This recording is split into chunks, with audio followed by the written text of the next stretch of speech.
Gooftaatti kan jaallatamtan obboloota koo fagoos dhiyoos kan jirtan fayyaa keessanii akkam jirtu. Naguma galanni gooftaa machaatiif haa ta'u. Geggeessaa waldaa kiristaanaa ta'uudhaa fi maal ta'uun nurra jira isa jedhu torban darbe kaaseen ture.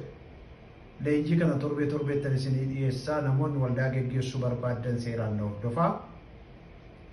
Ani ba'aan koo inni guddaan geggeessitoota waldaa keessaa akkamittiin akka dubbii waaqayyootti akka sagalee waaqayyootti akka Kiristoos nu barsiisetti akkamittiin akka isaan waldaa geggeessuu qaban bara koo hafe kana dubbachuudhaanis barreessuudhaanis gorsuunis haa ta'u waan hundumaan leenjii kennuudhaan kanarratti hojjechuun barbaada jedhee yeroo darbe isinitti himeera. Amma namoonni waan hin taane qullaa deeman baay'ee sheer godhu waan gadhee hojjetan baay'ee sheer godhu waliif hiruu ni laalusi amma gullaalu waa'ee dubbii waaqayyo kana gaafa dhiyeessinu namoonni baay'een waliif hin qoodanii hirmaatanii garuu itti hirmaadhaa isiniin jechuun barbaada. Sanas ta'ee kanas ta'ee ani mana itti fufa nama la sadii bira hongayyuu gaariidha. Steppi jirantu jiru yookaan sadarkaa jirantu jiru. Geggeessaa waldaa kiristaanaa ta'uudhaa fi jedheetanii kanaan dura isinitti himeen ture. Mee seensaa keessaa isa jirutanii isinitti dubbachuu barbaada. Seensa keessatti waan gurguddaa sadiin isinii kaa'e. Inni jalqabaanii waamicha isa jedhuun isinii kaa'e waamicha malee. Waa'ee iddoo dhaqanii qabachuu miti iddoo sanatti waamameera jedhudha. Sagan irratti dubbannaa lammaffaanii macaafa qulqulluudhaanii geggeessaa sirrii macaafa qulqulluu keessatti ilaaluudha. Qulqulleessanii macaafa qulqulluu isaa namatti himaa nama barsiisa. Macaafi qulqulluun kanaaf nuu taa'ee sababa ta'eef daangaa keenyadha. Macaafi qulqulluun daangaa keenyadha. Iddoo keenyee deebinu hammatti deemuun nurra jiru, maal hojjechuun kan nurra jiru, maal dhiisuun kan nurra jiru, maal gochuun kan nurra jiru macaafa qulqulluutu nutti himaa sababa ta'eef macaafa qulqulluutu karaa ifa ta'een eenyu geggeessan akka ta'e nu barsiisa. Sadaffaanii wanti irratti xiyyeeffachuu qabnu amala isaanii, waamicha isaanii, tajaajilaa geggeessa isa jedhuudhaa fi amanummaa isaanii kanatti ilaaluun nurra jira. Garuu isteeppii koottan darbaa isteeppiin yeroo darbe xinnoo ishee keessa deebi'etanii isin antooyedha.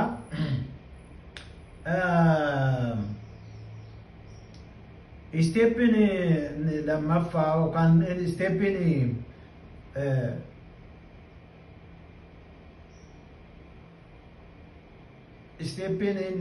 tokkoffaanii Stepin tokkoffaanii waamicha waaqayyootiin dhufaa isa jedhu kaafnee macaafa qulqulluudhaa fi Ermiyaas tokko isaan gubbaa ilaalleerra. Hojii ergamoota boqonnaa 3 lakkoofsa 2 Efesoon 4 gubbaa ilaalleerra. Inni jalqabaa geggeessummaanii kan inni jalqabu kakka'umsa waaqayyoo nu keessatti uumuudhaan malee fedha mataa keenyaarraa akka inni hin jalqabne kana dubbannee turre. Inni gara biraan lammaffaanii kan jalatti wanti nuyi ilaallu waamicha jechuun waamicha waaqayyo nu waame karaa kadhannaatiif karaa waldaa kiristaanaa adda baasuu isa jedhu kana haasofneerra. Waldaan kiristaanaa adda baasti waamicha keenya. Waldaan kiristaanaa adda baasti. Waldaan kiristaanaa aboon kennameeraaf adda baasuudhaaf waamicha keenya adda baasuudhaaf eenyu akka nuyi taane eessatti akka nu ramaduu qabdu waamicha qabna. Amma yeroo baay'ee iddoo kanarratti wal'aansoon argaa.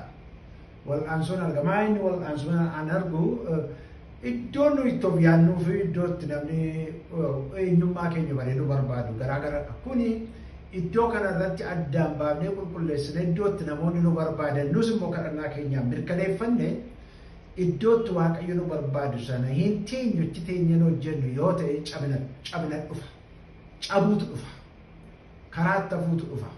Fiixaan nuun baay'ina fa'u hin jeeqnas immoo dhumma iddoodhaan dhuma hin jeeqna. Iddoo waaqayyoo utuu nuun kaayee oolannee teenye hin jeeqna.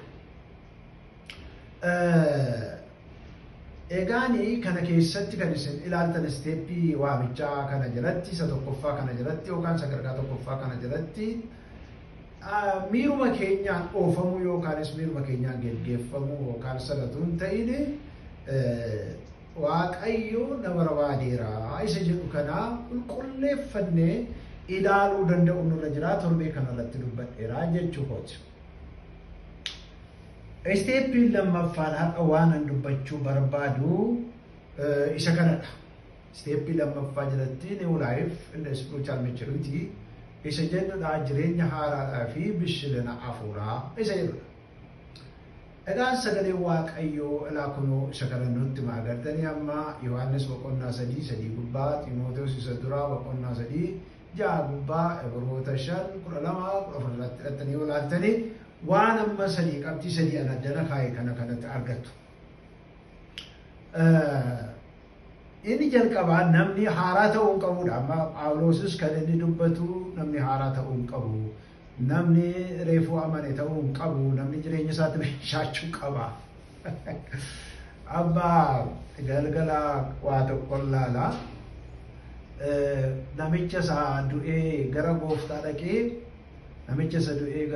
dhaqee Luqaas dubbatu sanaa Alaazaari isaa bobaa Abrahaam jalatti hammatamee jiru jedhame sanaa amma namichi inni sooressi sunis du'ee gaafa dhaqu abiddaan gubatee maaloo Abrahaamii Alaazaariin naa ergee arraba koo bishaaniin naa fayyisuu isa jedhu sanaa lakki hayi dhufsi gidduu boolla guddaa jira walitti dhufuu hin dandeenyu jedhe. Achiiti egaa obboloota afur moo shanan qabaa dhaqeetti naafa dubbatu jenna Museeniif raajonni jiru jedhe. Isa kana nam tokko amma dhiyoo amane tokko namni beekamaa miidiyaa irratti waan jedha kan isa dhaggeeffadha. Akkamitti Musee argee amma waa'ee Musee iddoo sanatti kan dubbatan. Han dubbatame waa'ee seerotaati. Fakkeenyaaf amma akkuma amaleeffame seera uumamaa, seera bahuu, seera leewotaa, seera lakkoofsaa, seera keessa deebiin jedhamu kuni kitaabolii Musee jedhamanii beekamu. Seerri jiraa fi isaanii na dubbisanidha malee Museen lafarra jira jechuun miti. Amma namni kuni sababa miidiyaa irratti beekamaa ta'eef ka'eenuma hafuura keessa galee dubbachuutti ka'e baay'eetan na dhiban ture. Inni jalqabaa jireenya isaa keessatti namni kuni bishaataa ta'utu sar jiraan kanaa achi nama qaaneessa. Nama salphisa waldaa kiristaanaa salphisa. Waldaan kiristaanaa ifa biyya lafaati. Waldaan kiristaanaa soogidda biyya lafaati. Waldaa kiristaanaa bira dhaqee mari'ata namni gaafa dhiphatu. Gaafa karaan harkaa badu dhiifin gaggeessitoonni biyya lafaa antivaayirasota isaanii yookaan gaggeessitoonni gorsoota isaanii waldaa kiristaanaa keessaatii fudhachuutu isaarra jira. Waldaan kiristaanaa ambaasaadara Kiristoos Yesuus biyya lafaa kanarra jiraatu. Ambaasaaddarummaa ishee kana maqaa ishee gaarii kanatti harkatti xureessuu jechuudha. Yoo jireenya hafuuraa isaaniitti hin bishaanne yoo ta'an amma kanaaf amma si'a tokko waan nama saalfachiisu gaggeessitoonni waldaa kan isaan godhan hinatu, hin sobu, barcuma isaaniif jedhanii nama jaarratu, horiidhaan nama bitu, nama isaanii fi yaada isaanii kanaan morme hin ari'atu. Egaa kun maalirraa dhufe yoo jettanii bishina hafuuraarraa dhufutu sana jira. Macaafa qulqulluu kana waa'ee waldaa kiristaanaa kana gadi fageessinee beekuu nurra jiraachudha. Beekuuf immoo barachuudhaan dubbisuudha kan nu barbaachisu. Namoota nu guddisanii abbootii hafuuraa, haadholee hafuuraa qabaachuun nurra jira. Waldaa keenya keessatti seeraan qabamuun nurra jira. Lafumaa kaanee sababa afaan dandeenyuuf, sababa dubbachuu dandeenyuuf, sababa qubee keenya macaafi qulqulluun barraa'e maal jedhu meetii dubbiin akkas miti. Gadi fagaatee dhaabachuu qaba namni. Amma macaafi qulqulluun kana nutti meera. Sanyii faca'e miti amma sanyii faca'eedha. Luqaas boqonnaa 8 Yesuus Kiristoos sanyii facaasaan sanyii fudhatee deemeedha. Sanyiin tokko karaarra bu'ee hin turreyyuu simbirroonni dhufanii fudhataniidha. Hin dhagaa garuu keessan taa'u seetan dhufee dubbisicha keessaa fudhataa. Inni lammaffaan isa dhagaarra bu'eedha. Inni dhagaarra bu'e kun biyyoo xinnoo ofirraa qaba sababa ta'eef yeroof hin guddateedha. Garuu gaafa rakkinni dhufuti karaa gadhiisee deemeedha. Amantii kana gadhiisee galee soqqeedha. Dhaabachuu hin dandeenyeedha. Inni sadaffaan qoraattii keessatti isa faca'eedha. amala hamaa wajjin nama guddate jechuudha. Amala hamaa wajjin nama guddate jechuudha. Yeroo dhaabbanni seera tokkitti duwwaadha amma iddoo sana keessaa kan barbaachisu isa lafa gaarii irra bu'ee dachaa dhibba ija horate sanadha. Kanaafiyyuu isteeppii lammaffaa keessatti hubbee a church leader maal ta'uutu nurra jira jireenya afuuraa keenyatti bishaatota ta'uu nurra jira jechuudha. Iddoo waamicha sanaa qabna ta'e kooluu galuudha waldaa kiristaanaatti waldaa kiristaanaa waan isheen taate wajjin ta'uudha dubbii waaqayyoo kana keessatti ijaaramuudha. Inni lammaffaan akkuma nama dubbadhe kuni namicha reefuu jijjiirame ta'uu hin qabuudha. Namicha reefuu gara gooftaa dhufe ta'uu hin qabuudha. Isteeppiidhaan deemsisuun barbaachisaadha. Amma akka waldaa keenya kanaatti inni gajjallaa sagantaa gandaatii achi iddoo lallabaatii achi iddoo congregation jennu iddoo amantoonni walitti qabamanii waaqeffatanidha achi sabakaadha achi sinodosiidha achi gara charchii dhufnaa jechuudha. Nam tokko waldaa kiristaanaa geggeessuudhaaf hirma keessaa jalqabuun qabu jechuudha. Itti leeyyaanee lama kana agarree itti leeyyaanee beenna. Achi gajjallaa isteeppiidhumaan achi ol dhufuu qabaa guddachuu qabaa. Anamma akkatti gadaa siistemii keessatti namoota liidarshiippiidhaaf geessisanii baay'ee na dhiba. Baay'ee na dhiba. Ammatu warra adiitu isa qopheessitee feesbuukiin keenya maal keenya masaluwwan baay'ee na dhiba. Nama si'a tokko liidarshiippiitti fidan. Even umuriin iyyuu maateera godhaa jechuudha. Achi keessatti guddisanii fidu. Akkuma kana waldaa kiristaanaa keessatti nama haaraa utuu hin ta'in nama turee nama qorumsa keessa darbee nama jireenya isaa qoramee ilaalame sana ta'utu sirra jira jechuudha. Inni sadaffaan kana isteeppii lammaffaa kana jalatti agartan inni life and spiritual maturity jennu kana jalatti ilaaltanii amantiidhaan abboomamuudhaan guddachuu jechuudha. Amantiidhaaf abboomamuudhaan guddachuu. Amma namni gaafa amantiidhaan abboomamuudhaan guddachuu jalqabu ija isaatti argamaa jira jechuudha. Akka waldaa makaana Yesuusitti confirmation class jenna. Confirmation class jechuun namoonni gara gooftaatti gaafa dhufanii amantii isaanii kana cimsachuudhaaf dhaabuudhaaf barumsa isaan baratan jechuudha. Pre-confirmation kan jennu iyyuu qabna. Amma iddoon turettanii pre-confirmation barsiisan jalqabaan qopheessa brain wash godha. Barumsa akkasii kennamaa fi of qopheessa murtoo of irratti murteessuudhaaf amantii kana amanii murteessee fudhachuudhaaf barumsa isa qopheessu ji'a sadan arfan tokkoof laannatudha. Achi pre-confirmation itti finnaa confirmation keessatti sirriitti gadi fageessee macaafa qulqulluu barataa amantii isaa cimsataa jechuudha. Biyya lafaa ganeeraa, seexana ganeeraa, hojii foonii ganeeraa jedhee waaqayyotti kooluu galaa jechuudha. Egaa agartanii amma nama kana keessa finneetu egaa sanyii kana gaafa itti facaasaa turru amantiitti guddataa dhufa achi immoo abboomamuu jalqabaa jechuudha. Isteeppiin lammaffaan kana nutti magaan nama kana waldaa keessatti hin agarre nama jireenya akkasii irratti hin agarre tokko fuutanii yoo waldaa jaarsa waldaa gootan yoo geggeessaa sabakaa gootan yoo geggeessaa lubootaa gootan egaa rakkinni isaa kan koof kan keessanidha jechuudha. Yesuus Kiristoos waggaa sadii walakkaa taa'ee barsiise mitiire isayyuu Yesuusidha. Taa'ee barsiise Yesuus Kiristoos taa'ee barsiise waggaa sadii walakkaa taa'ee barsiise. Waggaa sadii walakkaa taa'ee barsiiseetu wangeelatti kenne isayyuu gaaraafamaa akka laadduu bishaan irraa jarri ta'a dheekkamaa gorsaa ifataa akka isaan isa baratan kana practice godhan ayyaana waaqayyoo kan akka isaan shaakkalan humna waaqayyoo kan akka isaan shaakkalan godhaa. Ergaa deebisaa gorsaa dheekkamaa kunuunsaa Yesuus Kiristoos du'ee du'aa ka'ee dhufee isaanii wajjin guyyaa 40 ture hafuurri qulqulluun gara keessan dhufaa jedhee ol ba'e. Anammayyuu kana baay'ee cimsee dubbachuun barbaada. Waan haalli jijjiiramuu danda'a. Biyyi lafaa nuyi keessa jiru jijjiiramuu danda'a.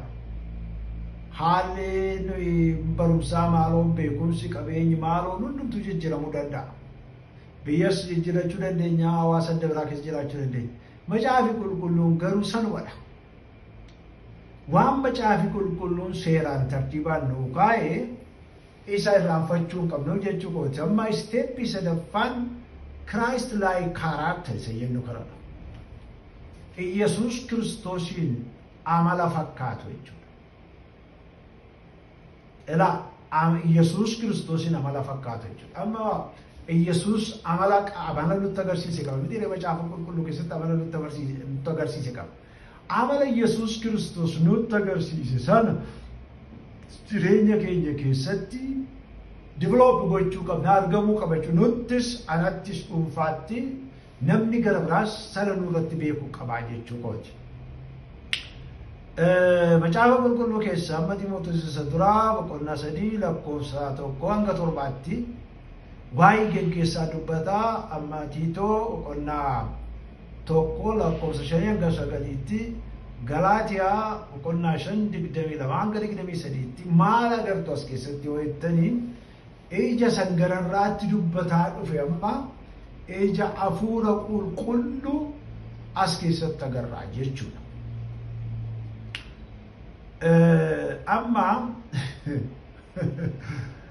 Amma namni double standard yookaan haasaansaaf hojiinsaa garaagara ta'e namni akkasii kun raawwatee macaa waldaa kiristaanaa geggeessuu hin danda'u. Mee waa tokkoon isinitti himna. Gaafa cidhaa namni wayyaa qulqulluu uffata hin dibata. Guyyaan cidhaa biyya lafaa kanarratti guyyaa gammachuu riyyaanis namaa gammatu. Amma nama dhoqqee bukeessu tokko, nama maragu tokko tuuttaa sanaan dhufee isuma dhoqqeedhaan bulbulame sanaan dhufee cidha kanarratti nan argamaa yoo inni jedhee maal gootu cidha kana geggeessaa wanni jedhe. Never walitti dhufu hin danda'amu. Akkuma kanammaa macaafi qulqulluun kan jedhu adda biraa, amala namichi nutti agarsiisu adda biraa, kana akkamittiin geggeessaa waldaadhaa jettanii fudhatu. Hin dhumne jechuudha. Namicha kana keessaa hin dhumne jechuudha.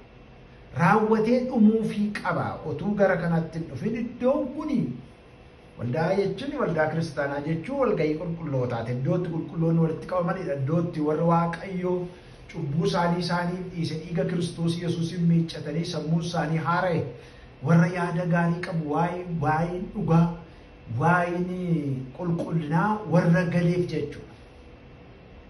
Jiroota kana geggeessuudhaaf isa Yesuus Kiristoos bartoota isaatiin jedhe isin ifa biyya lafaatii jedhe. Poozishinii sana qabachuun baay'ee barbaachisaadha jechuudha.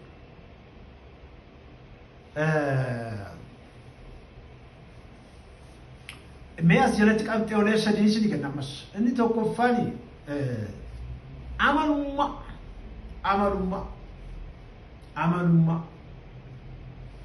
amanummaadhaaf amma mooraalii isa jennu kana namni kun mooraalii man qabu, namni kun amaleeru man qabu jenna adda tokko amanummaa hin qabu.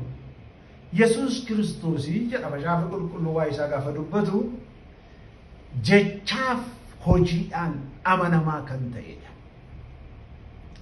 Jechaaf hojiidhaan namicha hawaasi jecha isaas beeku, hojii isaas beeku nama amanamaa. Nama ganama waa tokko haasa'ee guyyaa jijjiiru miti. Anama waldaa kiristaanaa keessa waggaa dheeraa tureera Waaqayyoof galatu. Waan laphee kuna dadhabsiise gaggeessaan kuna sobuudha. Yeroo geggeessaan kuna sobuuf na goomsuu barbaadu uumana dhukkuba dhugaa Waaqa jiraataa isinitti hima. Namni akka dadhabbii qabu beeka geeruu aanuu alaa akka jedhu sagaleen gooftaa miilli warra misraachoo dubbatanii gaara gubbaatti akkamitti miidhagaa akkam miidhagaadha. Miilla keenya asii ol ilaalu jechuudhaaf namoonni poozishinii keessan ilaalame amma waldaan geggeessaa jaarsa waldaan ta'a yookaan luba waldaan ta'a yookaan geggeessaa waldaa walii galaan ta'a. Amma fakkeenyaaf akka amma waldaa koo kanatti geggeessaa sinodosii ta'uudhaaf geggeessaa sabakaa ta'uudhaaf yaa obboloota koo integriitiin keenya yookaanis amanummaan keenya jalqaba dursee dhufuu qaba. Hawaasi sirriitti nu beekuu qaba jechuudha. nama mooraalii nama qaa amma geggeessaa tokkotu ollaa koo ture yeroon keessumatti naqamte ture sinoodosii warri geggeessan pirezidaantii warri turan ollaa koo turani manni warra isaanii xinnoo kiiloomeetira gara almost gaafa dhaqanii deebi'an kana gara kiiloomeetira 20 ta'uu danda'a. Gurbaa shufeerii waamaniitu dhaqii makiinaa fidanii makiinaa fidee gaafa dhufu maayileejii naa dubbisii jedhu. Inni dubbisaa fi maayileejiin sun cufamuu mirkaneessu. Edda mirkaneessanii jedhanii booddee gara mana isaanii deemuudhaaf kiiloomeetira sana beeku sababa ta'eef achumatti lakkaaniitu ati gashii darasanii naakuti nagahee naakuti jedhaniitu shufeera sanatti kennu. Kana gaa mooraalee jechuun haamlee qabaa geggeessaan kun gaafa jettan kana dhaga. Amanamaa horii mana waaqayyoof amanamaa hojii mana waaqayyoof amanamaa qabeenyaa waldaa kiristaanaa qabduuf amanamaa. Yaa obboloota yoo kanatti dhufuu baanne waldaa kuffisnee balleessinaa jechuudha. Yaa waldaa kuffisnee balleessinaa yoo kanatti dhufuu baanne waldaa kiristaanaa Yesuus Kiristoos dubbate sana ishee geggeessuudhaaf jireenyi keenya jijjiiramuun baay'ee barbaachisaa. Inni sadaffaa jalatti dhugoomsa gaarii waldaa keessattis haa ta'u waldaa alattis jechuudha. Waldaa keessattis waldaa alattis hawaasa jiraadhu keessatti naannoo safara kootti waldaa koo keessatti dhugoomsa gaarii maaliif beektuu amma nama geggeessina kan namni nu laaleetu gara jireenya bara baraa dhufa jechuudha. Namni nu laalee gara jireenya bara baraa dhufa. Inni sadaffaan as jalatti isinitti himu ija afuuraa horachuu. Ija afuuraa kun iddoo lamatti irraa akkuma gaarraatti isinii kaa'ee ija afuuraan jalqabaas jireenya keenya keessatti ta'udha. Jireenya keenya keessatti nuyi horannu jaalala dhiifamaa gara oo'inaa nama gargaaru waan gaarii gochuu sana isan ija afuuraan lammaffaa isa Yesuus Kiristoos fudhattanii akka ija godhattaniif iji keessan akka jiraatuufan isin filadhee jedha sana. Maa inni wanti anatti hojjetame jireenya koo keessatti hojiin hojjetame maalidha?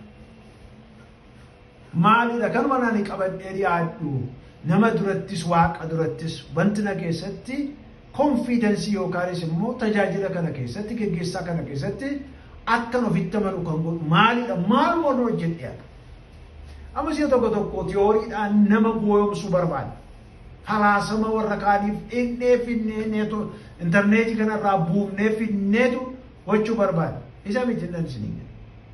Maa inni bu'aati buute hojii ati hojjette hojiin isaanii isaan hordofadha miti. Maa inni hojiin jireenya kee keessatti hojjetame geggeessaa keetii maal buufte dhaloota maal fayyadde moo ofuma giddu galeessa godhattee deemtaa jechuudha. Egaa dubbii kana waaqayyo nuuf haa eebbisu kana caalaa asuma irrattan dhaabaa kana waliif hira amma isteeppii 3 irra geenyerraa gara isteeppii 8 jiru senekistitti fumnaa kana duwwaa mootuu hin ta'in edda kana fixeen immoo waa'ee servant leadership immoo addaan baafnee waa'ee tajaajilaa geggeessamu itti fumnaa waliif qoodaa fayyaa ta'a of qopheessaa. Waaqayyo carraa kana isinii kenneeraa of biran dabarsinaa jechuudha. Fayyaa naa ta'a.